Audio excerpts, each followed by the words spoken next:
Now we are going to discuss question number 7A.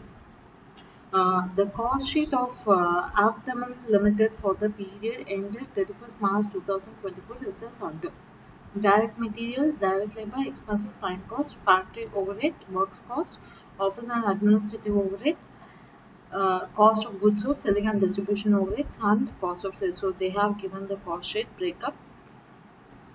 The company sold 5 lakh units of its product during 23-24 at a margin of 15% on cost. There is no opening and closing stock of finished goods. On 1/7/2023, the company sold an asset for 2,50,000 to Ismail Limited.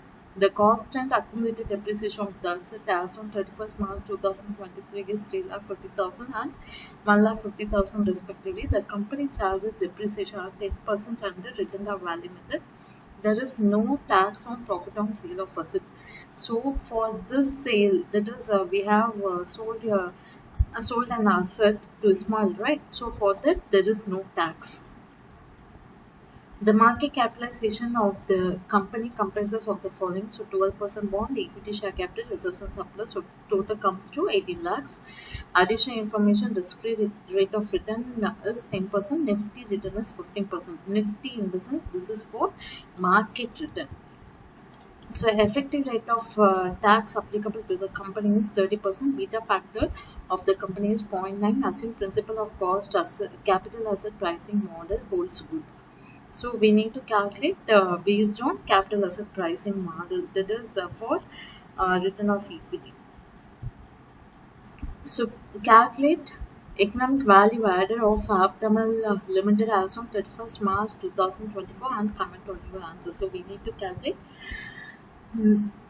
economic value added. So EVA we need to calculate.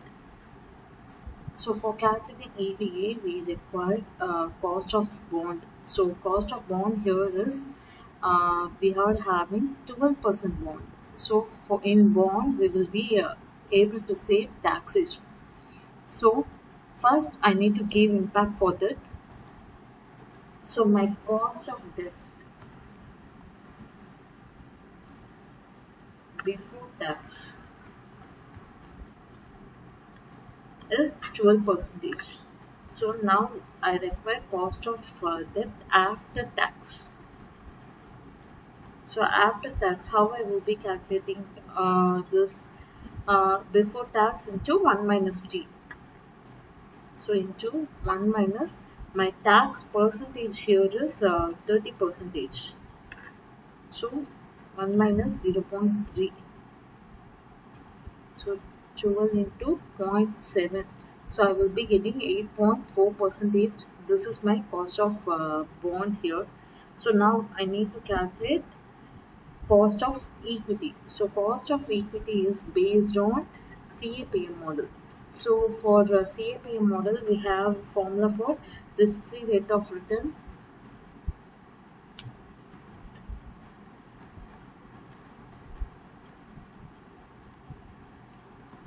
plus beta into market rate of return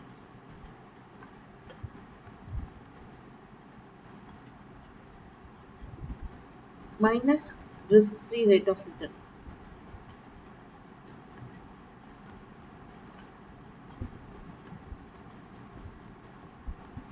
So my risk-free rate of return in this particular problem, they have given as 10%. So my risk-free rate of return is 10% plus beta. Beta they have mentioned as 0.9 and Nifty is my market return, that is 15%. So beta 0.9 into my market return is 15%. Again my risk-free is 10. So I will be getting 14.5%. This is my cost of equity. So now I need to calculate weighted average. So remember, always we need to calculate weighted average because we have both the bonds and equity. So in this case, we need to calculate weighted average cost of capital, that is WACC, WACC. So for that, we will be calculating used on weightage. So what is the weightage is for debt and equity. So we need to know. So here we have 10 lakhs, 7 lakhs and 1 lakh. That is 18 lakhs totally. So my capital employed is 18 lakhs.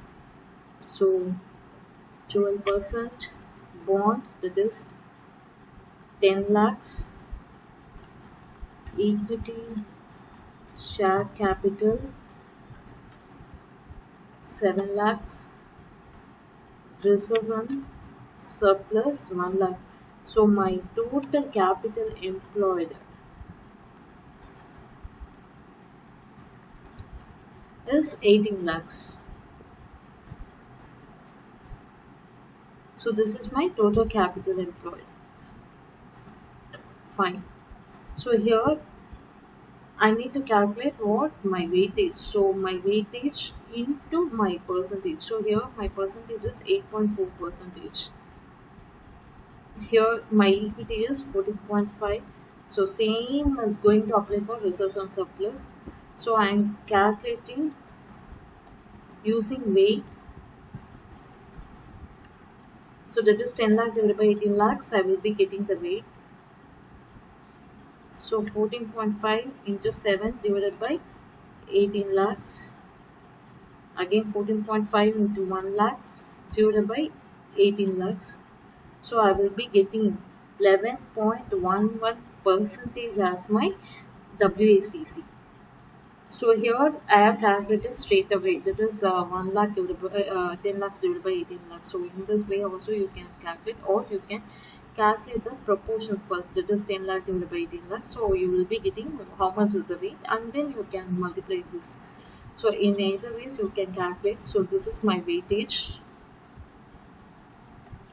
So now WACC is 11.11 percentage. Fine. 11.11 percentage. Okay.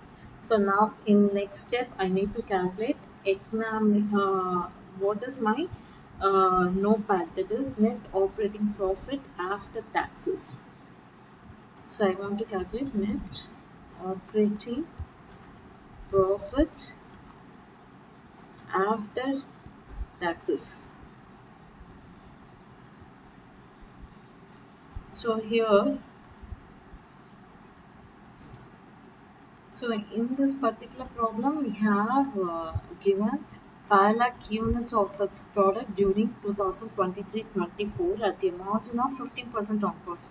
So I am getting an operating profit as 15% on cost. My cost is 20 rupees. So my cost of sales, that is 20 rupees. So my profit will be 15% on cost. That is 20 into 15%. So that means 3 rupees per unit. So number of units 5 lakhs. So my total profit will be 3 into 5 lakhs. So 15 lakhs. This will be my total profit.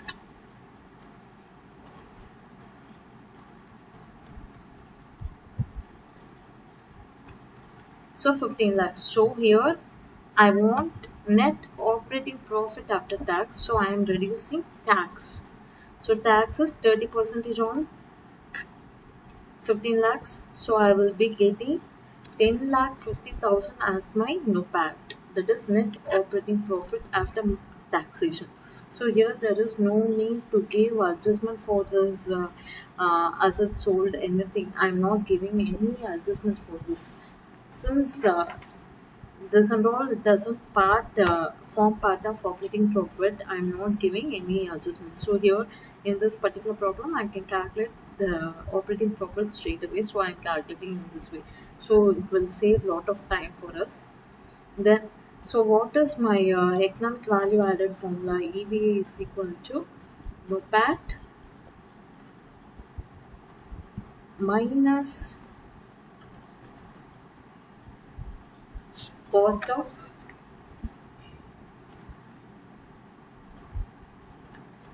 capital employed. So I need to calculate the cost of capital employed. That is, capital employed is 18 lakhs. So cost of capital employed is equal to my capital employed, that is 18 lakhs, into 11.11 percentage. So I will be getting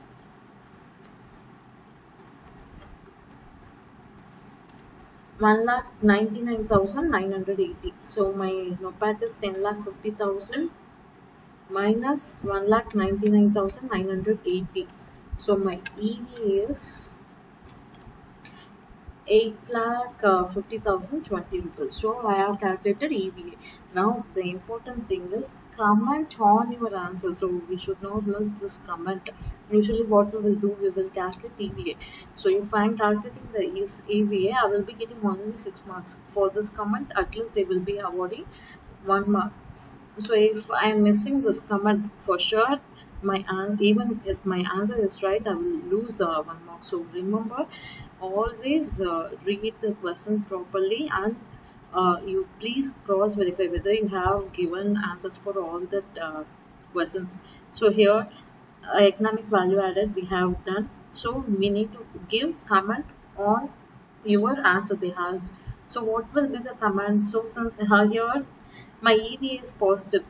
So since the EV is positive,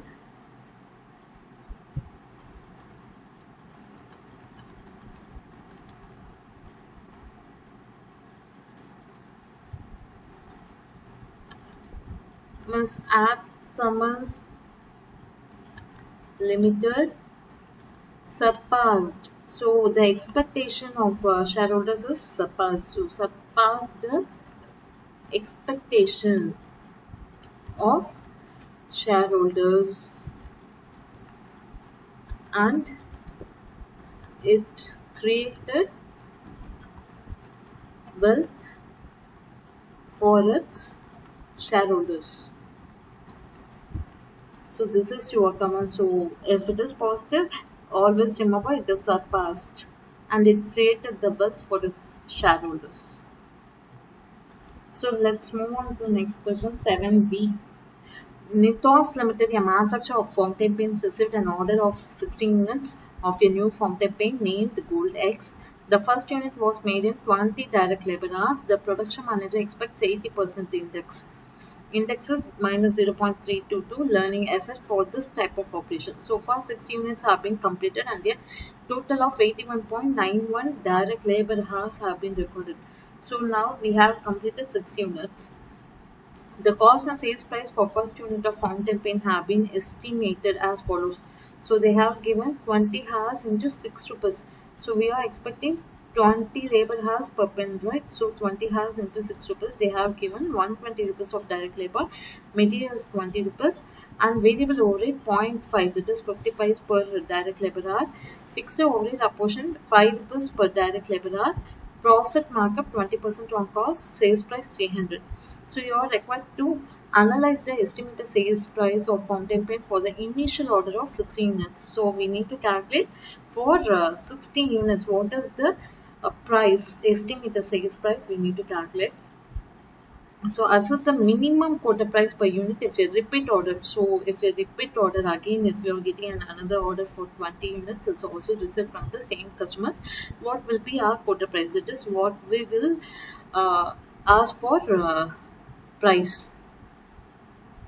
So here they have given the exponential value also. So here I need to consider 16 to the power of minus 0.322. So they itself given, right? So here 16 units. First order is 16 units. So I need to consider 16 into to the power of minus 0.322. So this value I need to consider. So that means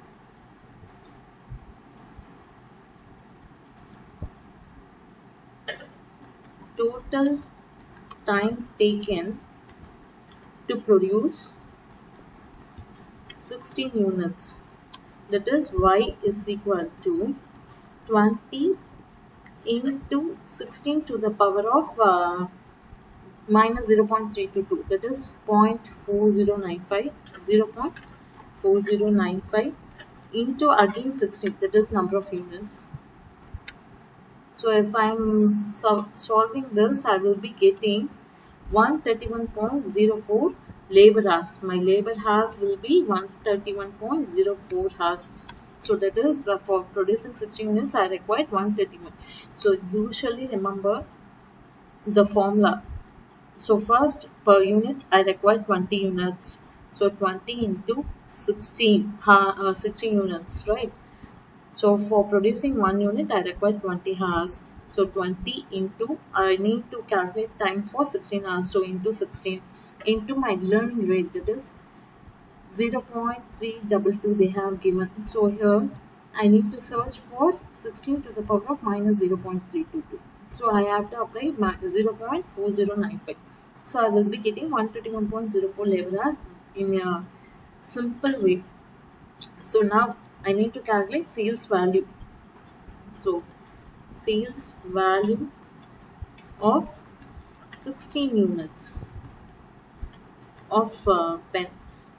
So my direct material. So how much is my direct material? 20 rupees per unit. So 20 into 16,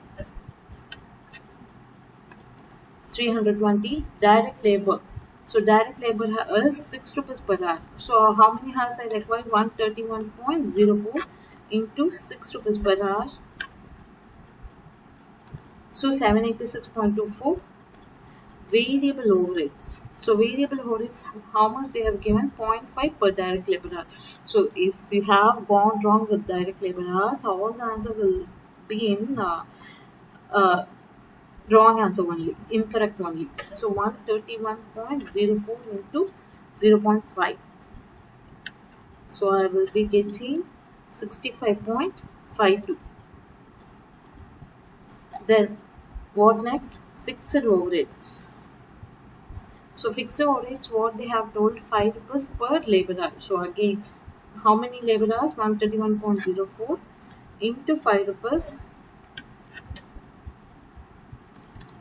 So 655.2. So this is my total cost.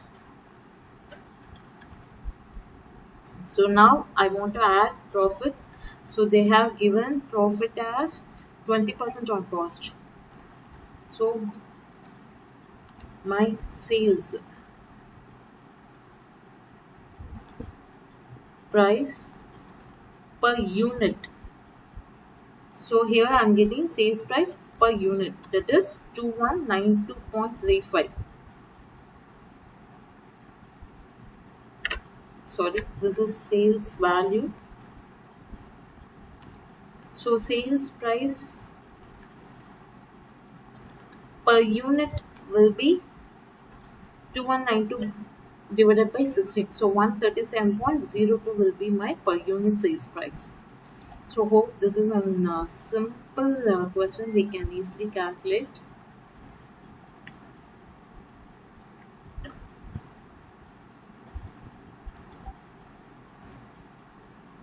So now I have completed first sales price of fountain pen for the initial order. So in this question I have calculated sales price, what is the total sales price and what is per unit. So usually remember per unit also we require to calculate, because per unit we need to tell the customer, right, per unit also. So estimated sales price, so this is not clear whether it is total or per unit, so we need to calculate both. So what is the estimated sales price for 1 unit? So next, if I am getting a repeated order of 20 units, so if I am getting a repeated order 20 units, what will be the price, minimum price they are asking per unit? So in this question, I require to calculate per unit.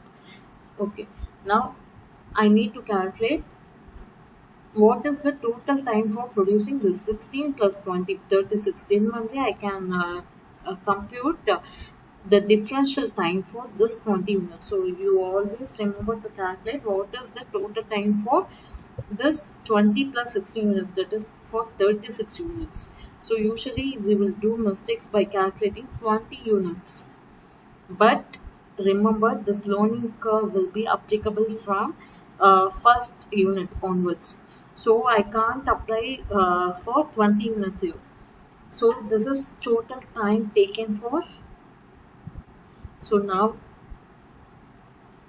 I am calculating total time taken for 36 units. How I am arriving this 36 units? 20 units, this repetitive order plus the 16 already I have. So 36 units. So what is my formula? Y is equal to how many units? 36 units.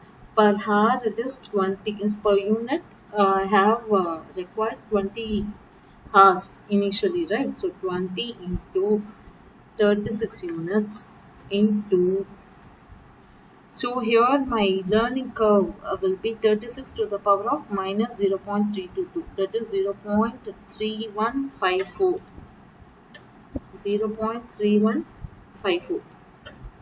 So I will be getting total time of 227.09 labor hours.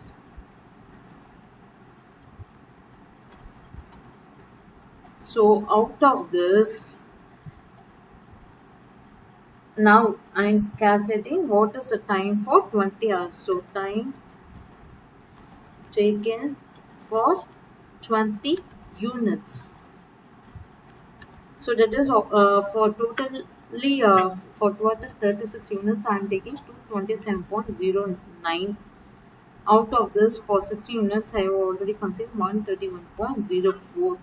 So 227.09 minus 131.04. So I require 96.05 labor hours.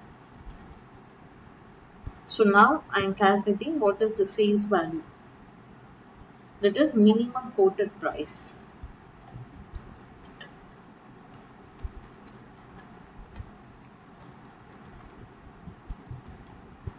So my direct material 20 units into 20 rupees.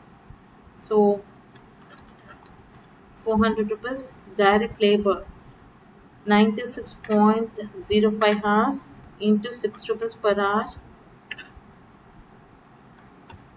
So then variable overheads 96.05 into 0.5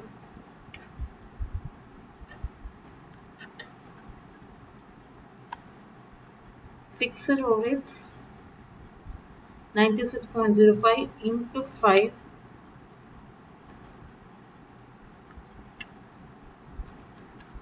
then my total cost will be 1504.58.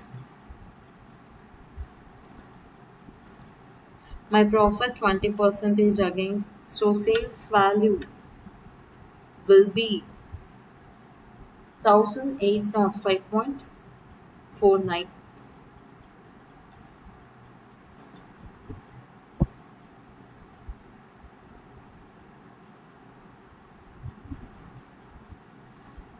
So per unit will be divided by 20 units. So 90.27.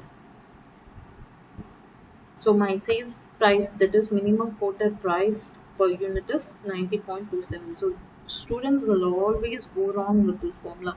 So what they will do first, here they will miss. Some students they will calculate here correctly, but what they will do is here they will go miss. They will calculate 227 and they will apply straight away. We need to calculate differential rate. So please remember to calculate differential time based on first we need to compute total time for total units, number of units, and then we need to calculate the differential time.